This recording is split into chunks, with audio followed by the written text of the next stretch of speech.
Good morning, students. So let's start our next topic of unit number 3rd of the book Semiconductor Physics. So our next topic is voltage divider bias method. This is the most widely used circuit for providing bias stabilization for of a transistor. ठीक है, first of all पहले हम बात कर रहे हैं किसकी, बायस stabilization. इसका मीनिंग ये होता है हमारे पास कि प्रॉपर बायसिंग की जाए सो डैट सर्किट परफॉर्म करे as an amplifier. Biasing means input section should be forward bias and output section should be reverse bias. Next है स्टेबलाइजेशन. स्टेबलाइजेशन मीन्स होता है डैट टेम्परेचर चेंज करने पर transistor के जो फीचर्स है like current gain है हमारे पास, उसमें कोई चेंज ना आए, या फिर अगर हम जब किसी ट्रांजिस्टर को किसी दूसरे ट्रांजिस्टर के द्वारा रिप्लेस करते हैं तब भी सर्किट के फीचर्स में चेंजेस ना आए. ठीक है, that is called bias stabilisation. तो बायस स्टेबलाइजेशन को प्रोवाइड करने के लिए हम mostly voltage divider bias method को यूज करते हैं. ठीक है, now this is the circuit configuration for the voltage divider bias circuit. Here this indicates the transistor Q1. okay, VCC is the voltage which is provided for the proper biasing. R1 R2 are the input resistors which are provided to divide the VCC voltage among the base of the transistor. Basically जो R1 R2 है वो VCC voltage को divide करेंगे base of transistor के ऊपर.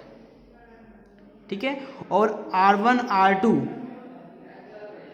हम क्या देख रहे हैं, ये डिवाइड किसको कर रहे हैं, ये डिवाइड कर रहे हैं VCC वोल्टेज को, तो इसलिए इसको बोलते हैं वोल्टेज डिवाइडर. तो जो उसका नाम है सर्किट का वोल्टेज डिवाइडर, वो आया है इन दो रेजिस्टेंसेस से जो कि बायसिंग वोल्टेज को बेस के ऊपर डिवाइड करते हैं. ठीक है, नेक्स्ट हम बात करते हैं यहां पर RC is the collector resistance and RE is the emitter resistance. ठीक है,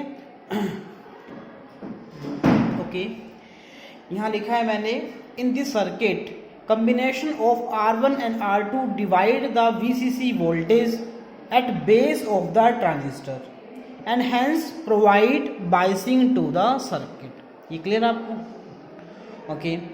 Next, since beta of a transistor is very sensitive to temperature changes, since beta of a transistor is very sensitive to temperature changes, therefore in this method the operating point can be made almost independent of beta. हम बता चुके हैं हम इस method को use कर रहे हैं ताकि हमारा जो सर्किट है वो क्या रहे, स्टेबलाइज रहे. किससे, टेम्परेचर से हमारे पास.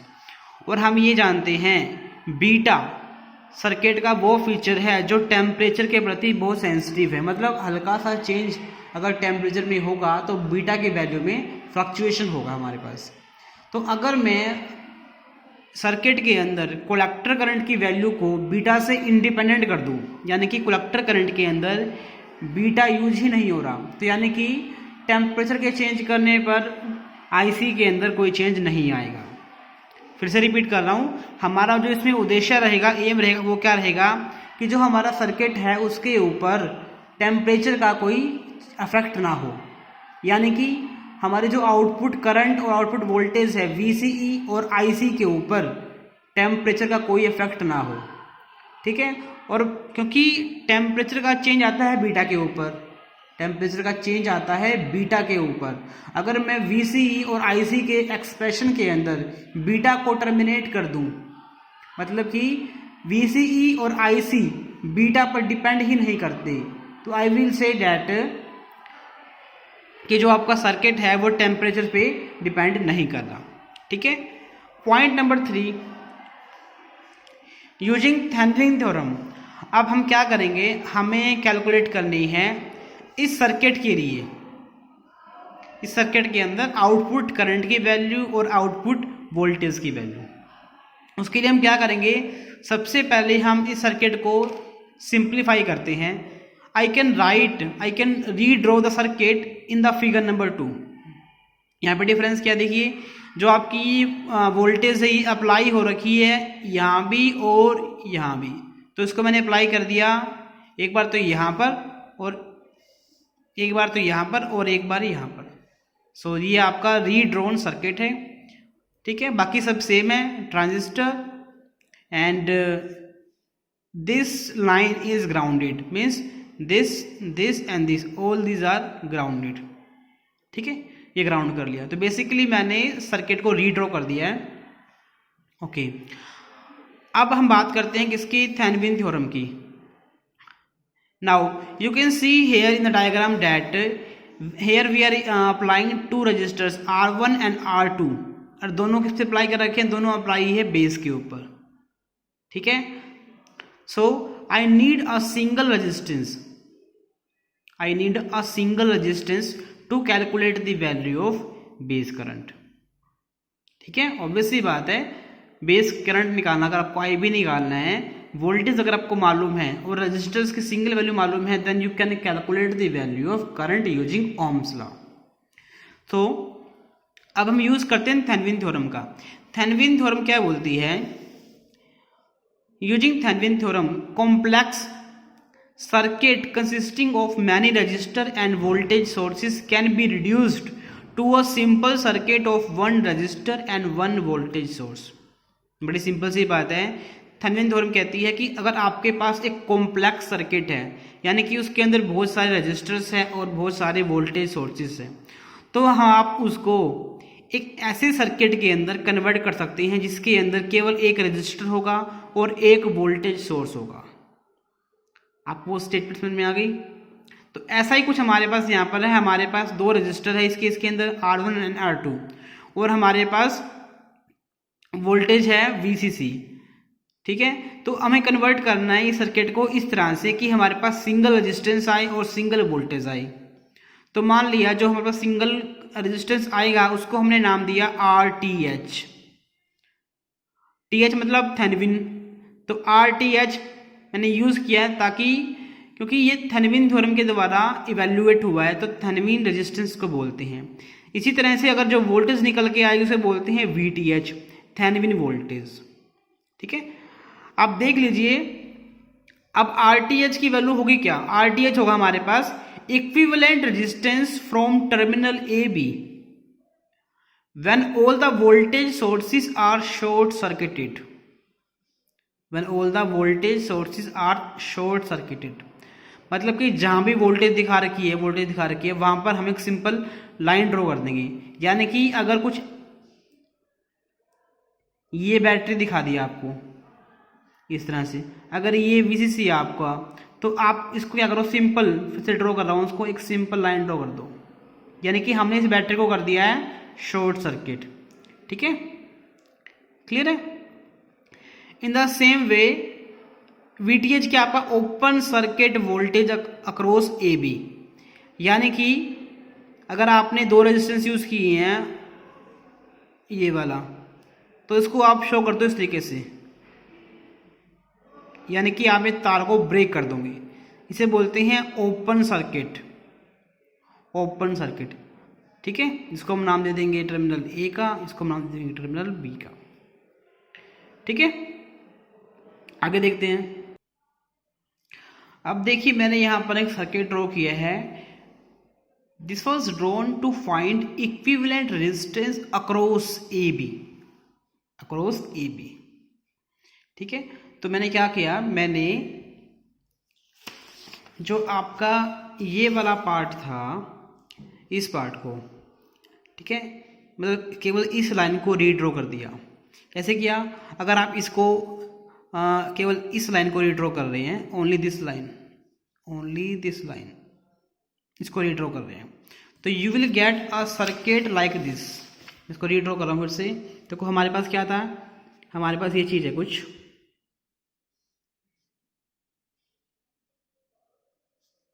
ठीक है,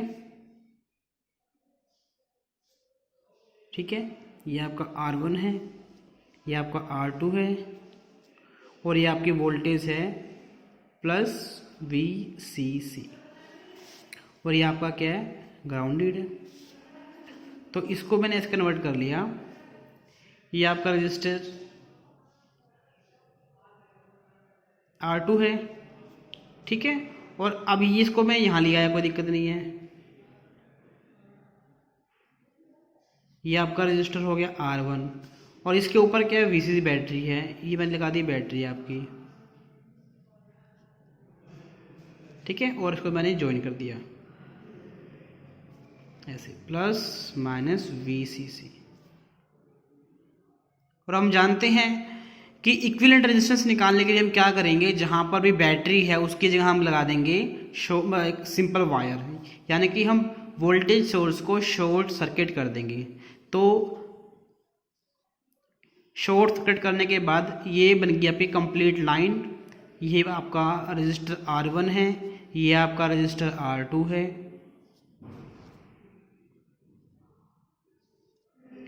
R1 और R2, और हमें वोल्टेज रेजिस्टेंस निकालना है किसके अक्रॉस, टर्मिनल A और B के अक्रॉस, ठीक है। तो इस सर्किट को फिर से ड्रॉ कर रहे हैं, I can put it as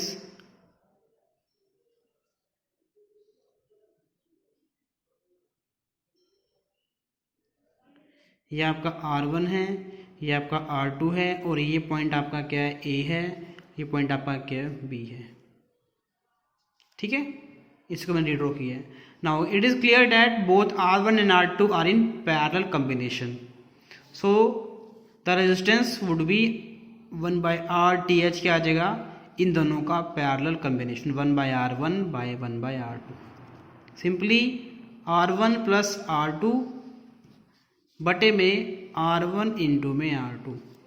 तो अब RTH क्या जगह, it implies RTH would be equal to R1 into R2 by में R1 प्लस में R2।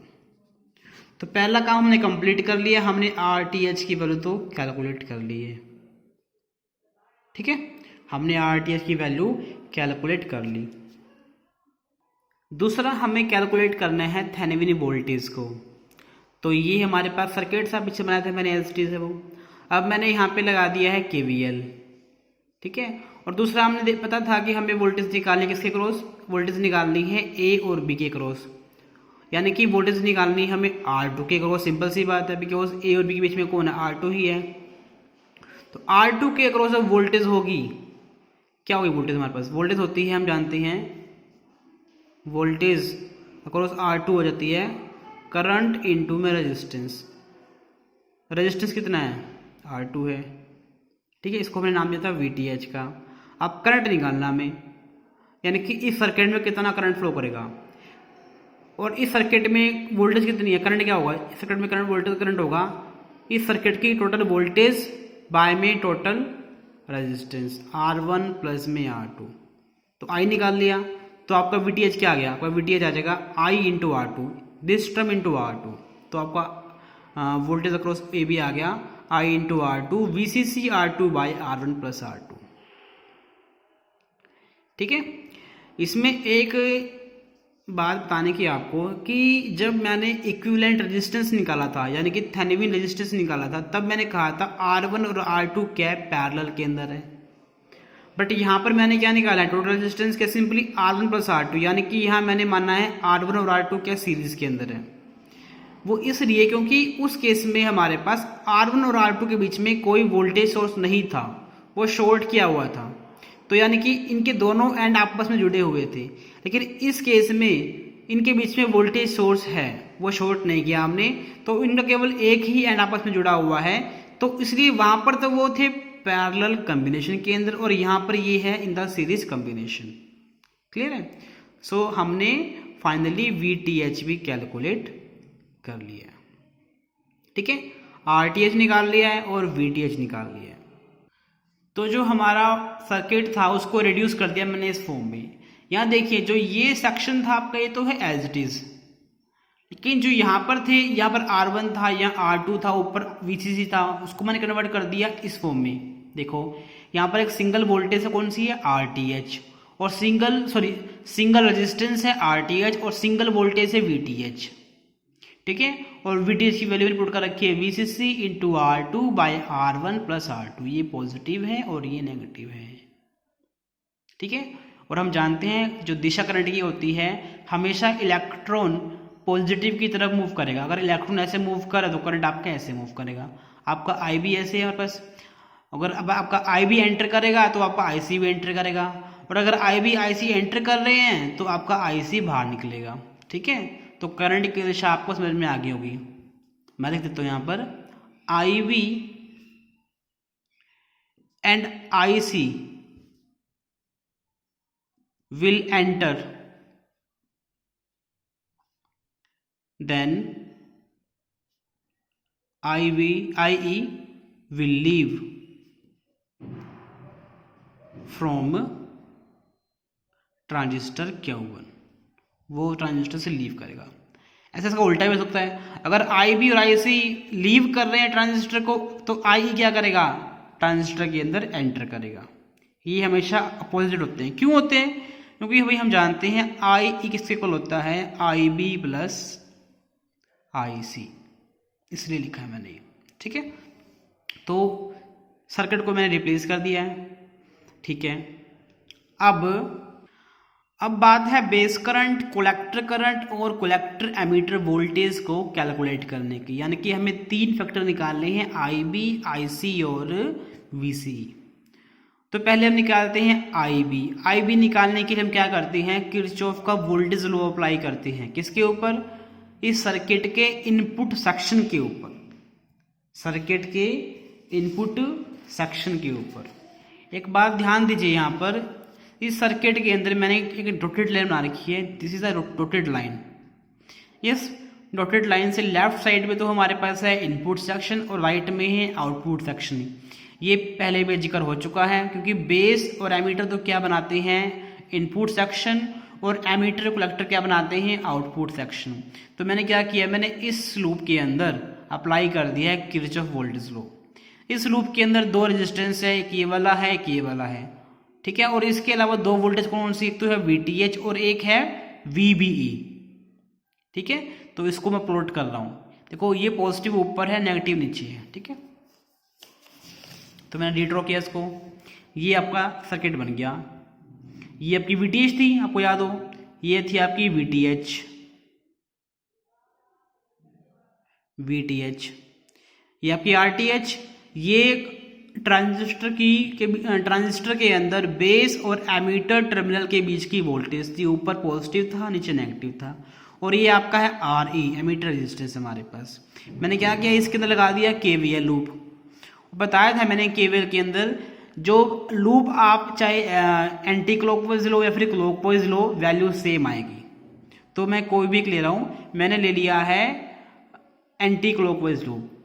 अब ये देख लीजिए, जो हमने लूप लिया है, लूप का जो ये एरो है, अगर ये एरो, पहली बात स्टेप नंबर 1, अगर एरो बैटरी के पॉजिटिव पे पहले आ रहा है तो हम लेते हैं बैटरी को पॉजिटिव, अगर वो बैटरी के नेगेटिव में पहले आ रहा है तो हम बैटरी को लेते हैं नेगेटिव।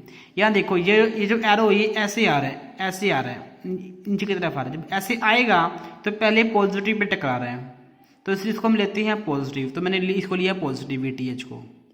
फिर आगे गया मूविंग, और इस बैटरी के नेगेटिव पे पहले आ रहा है, इसको हम लेंगे नेगेटिव, तो मैंने लिया -VBE, ठीक है, समझ आ गया। स्टेप नंबर 2, अगर बात करें रेजिस्टेंस की, अगर रेजिस्टेंस के अंदर जो करंट का फ्लो है वो ऊपर है और लूप नीचे है तो नेगेटिव साइन आएगा। अगर रेजिस्टेंस के अंदर करंट की जो दिशा है और जो लूप की दिशा है सेम है तो आपका आ जाएगा वोल्टेज पॉजिटिव। देखो यहाँ पर हम जानते हैं जो करंट की दिशा है, आपको याद हो, ये था आपका IB करंट था, ये आपका था IB, और ये आपका था IE, ये था नीचे की तरफ आपका, तो क्या देख रहे हो आप, लूप जा रहा है ऊपर की तरफ और जो ये करंट जा रहा है नीचे की तरफ, तो उल्टा है। तो इसके अक्रॉस जो वोल्टेज बनेगी वो आएगी नेगेटिव। तो इसके अक्रॉस वोल्टेज क्या बनेगी, आई ई इंटू में आर ई, वो हो जाएगी नेगेटिव। तो लिया है मैंने आई ई और आर ई के आगे लगा दिया मैंने नेगेटिव साइन। ऐसे लूप ऊपर जा रही है, ऐसे जा रहा है, ऐसे जा रहा है। अब देखो लूप जा रहा है इस तरफ लेफ्ट साइड और बेस करंट जा रहा है राइट साइड, तो अगेन क्या उल्टा हो गया। तो यानी कि इसके अक्रॉस जो वोल्टेज बनेगी वो भी क्या आएगी, नेगेटिव आएगी। तो इसलिए लिखा है मैंने minus of I B into में आर टी एच। ठीक है, समझ आपको आ गया। दूसरा हम जानते हैं आई की वैल्यू होती है बीटा प्लस 1 आई बी, ये पीछे निकाल चुके हैं वैल्यू, ध्यान दीजिए। तो रिप्लेस करेंगे जहां पर भी आई बी है वहां पुट कर देंगे ये वैल्यू आई की जगह पे। तो you will get here I B R T H और बीटा प्लस 1 इसकी जगह आ जाएगा beta plus 1 I B into में आर ई। इन दो टर्म को मैं वहां ले गया उस तरफ, ये आपके यहां पर आ गई और इन दोनों में आपका आई बी कॉमन आ गया, बाकी टर्म आपकी नीचे आ गई। ठीक है, तो हमने आई बी निकाल लिया, पहला काम। दूसरा हम ये जानते हैं आई सी की वैल्यू क्या होती है, बीटा इंटू आई बी होती है यूजिंग करंट गेन का फॉर्मूला। तो बन गया आपका बीटा इंटू में दिस टर्म। ठीक है, अब देखो इसमें बीटा की टर्म आ रही है, हमारा उद्देश्य क्या है कि बीटा की टर्म ना आए। तो हम क्या कहेंगे, देखो हम जानते हैं beta plus 1 is nearly equal to beta, because जो बीटा की वैल्यू है वो 1000 से ऊपर होती है। तो इसलिए हम बोलते हैं beta plus 1 can be written equal to beta. दूसरी बात, अगर मैं कह दूं ये टर्म आपकी बहुत छोटी है, very small as compare to this term, तो हम इस टर्म को भी नेग्लेक्ट कर सकते हैं। ठीक है, तो कुछ ऐसे बनेगा हमारे पास। तो आपका आईसी बन जाएगा बीटा इंटू में V T H minus V B, ये ऊपर वाला टर्म सेम आपका, नीचे ये हमने कर दिया अवॉइड। यहां बचेगा बीटा इंटू में आर ई, बीटा इंटू में आर ई, बीटा कट गया आपका। तो इस टर्म में क्या आ गया आपका, इस टर्म में आपका आ गया है ये टर्म आपकी आ गई है। ठीक है, ऐसे हम निकाल देंगे वैल्यू किसकी, वी सी की वैल्यू निकाल देंगे। ठीक है, उसमें हम क्या करेंगे, उसमें हम आउटपुट सेक्शन के ऊपर अप्लाई करेंगे केवीएल आउटपुट के ऊपर। ठीक है, वो आप कर लीजिएगा, लूप लगा दिया मैंने फिर से। ठीक है, और जो अगर वही स्टेप पढ़ेंगे, स्टेप नंबर 1 स्टेप नंबर 2, और मैंने इक्वेशन कैलकुलेट कर ली है। ठीक है, और आईसी की जो वैल्यू